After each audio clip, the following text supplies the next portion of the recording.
Hey guys, good morning. So it's day 45 of 75 hard challenge. I want to give you an update. ठीक है, एक update देना चाहती हूँ. Like my inners, जो कि मतलब important होते हैं हम female के लिए definitely, तो वो अभी बहुत लूज़ होने लगे हैं and it's really very uncomfortable. वो ऐसा लग रहा है ना कि अब मुझे new buy करने पड़ेंगे, but मैं इसे और तब तक चलाऊँगी जब तक इसका और पैसा वसूल ना हो जाए फिर मैं न्यू वाला खरीदूंगी, क्योंकि दिस स्पोर्ट्स ब्रा ऑल्सो ना, जो मैंने स्पिरिट एनिमल से लिया था, जो मैं पहनती हूँ पिछले इतने 45 डेज में मैंने पहना है हर दिन, तो वो वाले भी एकदम अभी ना अनकंफर्टेबल होने लगे हैं, क्योंकि जब चेस्ट लूज़ हो जाती है डेफिनेटली ब्रा भी लूज़ होने लगती है एंड आपको ना ऐसे लगता है कि कुछ ठीक नहीं है, कुछ फिटिंग नहीं है, कुछ कंफर्टेबल नहीं है. सो दैट्स वाई. बाकी ब्रांड में कोई इशू नहीं है डेफिनेटली. जो भी इशू है वो है मेरे साइज़ का, क्योंकि अभी साइज़ कम हो रही है. सो दैट्स वाई मुझे अभी देखना पड़ेगा, नया लेना पड़ेगा बहुत जल्द. अब रुक नहीं सकती, लेकिन बहुत जल्द लेना पड़ेगा. तो इसलिए जब भी आप ऐसा कुछ लेते ना, तो एक साइज़ थोड़ा टाइट ही लेना, ताकि आपको आगे जाकर वो जब लूज़ हो जाए आपका वेट लॉस जर्नी में, तो आपको उसे एटलीस्ट थोड़े और टाइम तक आप उसे चला सको. So as per that. And second update is, like, many of you have commented कि how can you not go outside, you need fresh air, ऐसा वैसा, you are doing walking at home only. तो see, the reason is सबके अपने अपने reasons होते हैं, right? At least मैं उसे बहाना देकर, like I'm not giving any excuse कि यार मैं बाहर नहीं जा सकती तो मैं walk नहीं कर रही. मैं कर रही हूँ ना, घर पर कर रही हूँ मैं. And वैसे भी I have a big window, तो बहुत अच्छी fresh air आती है सुबह सुबह यहाँ पर. Upon that मेरे स्कूबी एली जो है, दोनों को संभालना, it's difficult literally for walk. I need someone or the other so that एक जन मेरे साथ रहे और फिर walk पर जाए ना, उनको लेकर. So that's different thing. लेकिन as you all know that Mr. Gupta is busy into work, so he's not at home. It's been 1 month, मतलब 1 month से भी ऊपर हुआ है. And तो वो आते भी है कभी, तो he comes for 1-2 days and then again goes. His workload has increased. So that's why वो पता है संभालने के लिए कोई नहीं है स्कूबी एली को, तो इसलिए मैं उनको छोड़कर घर जा नहीं सकती कहीं. एंड अगर उनको लेकर जाना कहा जाए तो फिर इट इज़ लाइक एक एक करके ही ले जा सकती हूँ. ठीक है, तो अगर मैं स्कूबी को ले जा रही हूँ पहले, तो एली को घर पर ही रखना पड़ेगा. सो दैट्स द मोर वो घर पर अकेली रहेगी नहीं, पूरा घर सिर पर उठा लेगी. एंड अगर एली को पहले ले जाओ और स्कूबी को घर पर रखो, वो घर सिर पर उठा लेगा, पूरा भौंक कर बिल्डिंग में तमाशा हो जाएगा. So that's why I am tied up into some boundations of of any help. तो इसलिए मेरे पास कोई ऑप्शन नहीं है. At least I am not giving excuses कि मैं कहीं जा नहीं सकती तो मैं क्यों करूँ. मैं कर रही हूँ, घर पर कर रही हूँ एंड बहुत अच्छे से कर रही हूँ, जिसका रिजल्ट भी आ रहा है. सो एक्सक्यूजेस तो देखो बहुत सारे मिल जाएंगे, लेकिन वो करना, वो चीज़ को करना, दैट इज़ इम्पॉर्टेंट. भले कैसे भी करो, कैसे भी टाइम मैनेजमेंट करो, that is important. And yes, मैंने तो किसी वैसे कमेंट्स को रिप्लाई नहीं दिया, क्योंकि मेरे जो फैंस हैं ना, जो मुझे समझते हैं, उन्होंने खुद ने उनको रिप्लाई दे दिया कि you don't even watch her vlogs, she has told everything. And I have always been truth with you guys. I have always लोग कहते हैं कि भाई ज़्यादा सच होना भी गलत होता है, क्योंकि फिर लोग है ना आप लोग को जज करने लग जाते हैं. आई नो दैट हैपन्स, लेकिन मैं नहीं चाहती कि कुछ चुनिंदा लोगों की वजह से मेरे जो ट्रस्टवर्दी जो फैंस मुझ पर ट्रस्ट करते हैं ना, मैं उनका ट्रस्ट ब्रेक करूं. तो मैं हर एक बार आप लोगों से सच बोलती हूँ, हर एक बात आप लोगों से बोलते ना पूरे सच्चाई के साथ आप लोगों के सामने रखती हूँ, भले वो अच्छी हो बुरी हो जो भी हो. I don't care about that कि कौन क्या सोचेगा. ठीक है, मेरा काम है सच बोलना. एंड ऑफकोर्स मेरी मम्मी ने भी सिखाया है सच बोलो, भले नतीजा कुछ भी हो. So this is the reason, that's why I don't go outside for walk. And बाकी मैं घर पर करती हूँ and I am really very happy with it. And I feel कि मेरे देखो अपने बच्चों को कोई छोड़कर कभी जा नहीं सकता. ओके, अगर मैं 5 मिनट के लिए भी नीचे गई ना, 5 मिनट के लिए भी, भाई साहब पूरा घर सिर पर उठा लेंगे. सो वो एक टेंशन रहता है. दैट्स वाई मैं उन्हें, और मेरा ऐसा नहीं है कि मैं उन्हें रूम में लॉक करूँ और फिर नीचे जाऊँ. No, I don't like. उल्टा बहुत सारे लोग होते हैं जो अपने बेबीज़ को, 4 लेग बेबीज़ को सोफे पर भी चढ़ने नहीं देते, बेड पर भी चढ़ने नहीं देते. लेकिन मेरा ऐसा नहीं है. वो बच्चे हैं तो उनको बच्चों का पूरा हक मिलना चाहिए. सोफ़ा हो, बेड हो, या मुझी पर क्यों ना हो, चढ़कर बस बैठ जाए, मुझे कोई फ़र्क नहीं पड़ता. लेकिन मैं उनको लॉक करके कभी नहीं जा सकती. That's very difficult part for me. मैं भले बाहर रहूँगी लेकिन मेरा पूरा ध्यान यहीं पर रहेगा. ठीक है, so this is an update about why I don't go outside. और बाकी जो ज़रूरी काम हैं, जैसे ज़्यादातर तो सब्जियाँ तो मैं मंगा ही लेती हूँ, लेकिन फिर कभी कभी ऐसा होता है कि 2-5 मिनट के लिए चला गया एंड ऑल, तो उस टाइम के लिए 2-5 मिनट्स को भी अली रह सकते हैं, तो कोई इशू नहीं है. तो उतना तो मैं बाहर जाती हूँ ऑफकोर्स. वो शूट नहीं करती, इसका मतलब ये नहीं ना कि मैं नहीं जाती. हाँ, बाकी जो है शाम के टाइम पर तो मैं बिल्कुल नहीं निकलती, क्योंकि शाम के टाइम पर ही सब सारे स्टॉल्स एंड सब कुछ लगते हैं, तो इसलिए उन चीज़ को आंखों देखी से भी अवॉइड करना ये मैं इंपॉर्टेंट मानती हूँ। इसलिए मैं शाम के टाइम पर तो बिल्कुल नहीं जाती। सुबह सुबह अपना जो भी है ये वर्कआउट एंड ऑल होने के बाद जो भी मुझे सब्जियाँ चाहिए दिन भर के लिए एंड ऑल वो सब लाने के लिए मैं जाती हूँ, फटाक से जाकर फटाक से आती हूँ। लाइक नॉर्मली 2 से 5 मिनट में मैं रिटर्न आ जाती हूँ। और वो घोड़े को ऐसा होता है ना, ये कि आवा ना देखो, ऐसे ही अपनी मुंडी रख कर जाती हूँ, बड़ा आ गई। ठीक है, तो ये कुछ पॉइंट्स थे। और ऐसा नहीं है कि मुझे धूप नहीं मिलती, मेरे घर पे बहुत अच्छे से 3-4 घंटे के लिए सुबह की धूप रहती है, तो मेरे लिए वो अच्छा है, यू नो, फ्रेश एयर भी आती है बहुत अच्छे से। तो चलिए अब शुरू करते हैं डे 45 के सारे अपने एक्सरसाइजेज एंड देन फिर मैं लग जाऊंगी अपने घर के कामों में। Okay then let's begin.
हो गई नींद?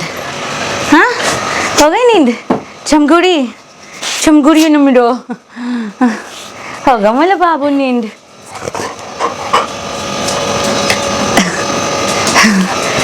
हो गई नींद? हो गई. नैपकिन नहीं. हो गई ना मम्मा नींद. चलो मेरी एक्सरसाइज भी हो गई, तुम लोग की नींद भी हो गई. अब खाना तैयार करते, तुम लोग को देते. इधर अरे शाले इधर आ. So done with the exercise. चलो आगे बढ़ते. मैं अभी नहाने जाती हूँ. स्कूबी वाली को भी खाना देना है. मस्ती नहीं. क्या मेरे संभाल. इधर इधर. नैपकिन छोड़. बैठ. मारा रे बच्चा. शांत ना. अरे नैपकिन छोड़ दे यार.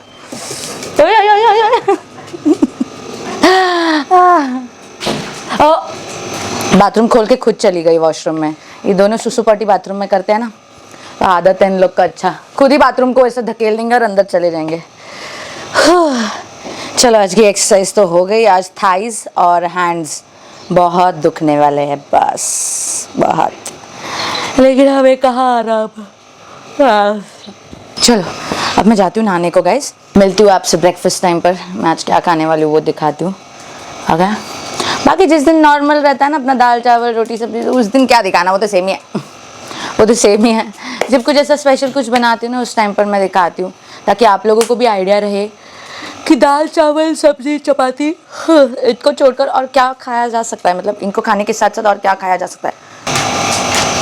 मैं बहुत लग गई हूँ आज. अरे यार. So just right now made this healthy yet tasty egg sandwich again, but with a little bit of twist and something new different. तो आप लोग भी इसे ट्राई करिए. और इसकी रेसिपी आज ही आएगी, मतलब इस व्लॉग से पहले ही आएगी डेफिनेटली. वो भी मेरे कुकिंग चैनल पर. आप लोग को तो पता है ना, योर्स टेडी कुक्स कुकिंग चैनल. तो चलिए इसे टेस्ट करते हैं यार.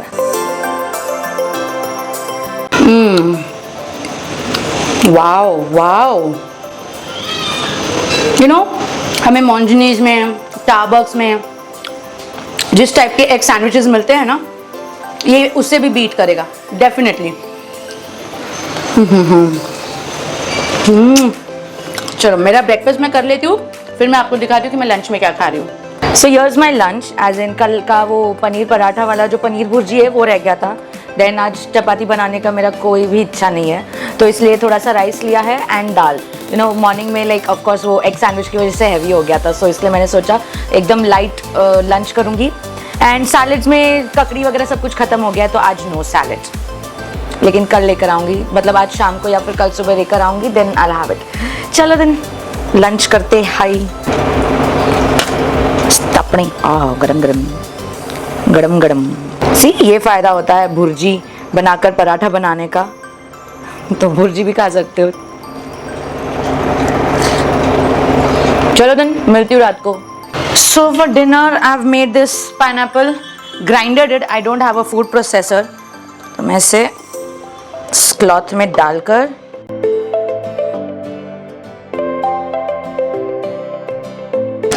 Fresh pineapple juice. क्या जुगाड़ है. सो ये देखिए फ्रेश पाइनएप्पल जूस. वाह भाई.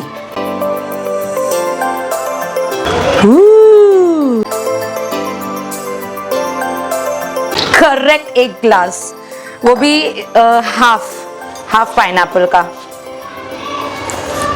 एकदम से. और इसमें ना थोड़ा सा पिंच ऑफ सॉल्ट डाल दो. बता रही हूँ मैं, वेट लॉस के लिए ये एक नंबर है. लेकिन कोई आइस एंड कोई शुगर नहीं है, वो याद रखना. Mix it well and here's fresh pineapple juice without food processor.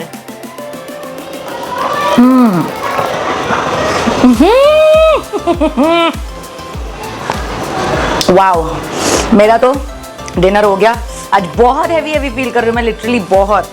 Morning का वो जो एग सैंडविच है ना, उसने कमाल दिखाया. एकदम हैवी सा हो गया वो, बट हेल्दी भी था. तो आप लोगों ने रेसिपी देखी कि नहीं? कुकिंग चैनल पर आ चुकी है रेसिपी. हाँ शॉर्ट्स में आई है, लॉन्ग वीडियो में नहीं, शॉर्ट्स में आई है, लेकिन फुल रेसिपी है. चलो I will enjoy this now and my dinner will be done. Till then don't forget to like the video, जल्दी जल्दी लाइक करो और कमेंट भी करना, ओके। एंड चलिए मिलते हैं कल यानी कि डे 46 में। और आप सभी लोगों को बहुत बहुत बहुत सारी शुभकामनाएं, जिन जिन लोगों ने मुझे फॉलो करके वेट लॉस किया है, एटलीस्ट कुछ ना कुछ एक शुरुआत की है। I am really happy for you all and thanks for motivating me. आप लोग का मैं बोलते ना धन्य धन्य कोटि नमन करती हूँ आप सबका। चलिए bye guys, take care, love you all, be motivated and love yourself. Bye टेडियंस, टेक केयर।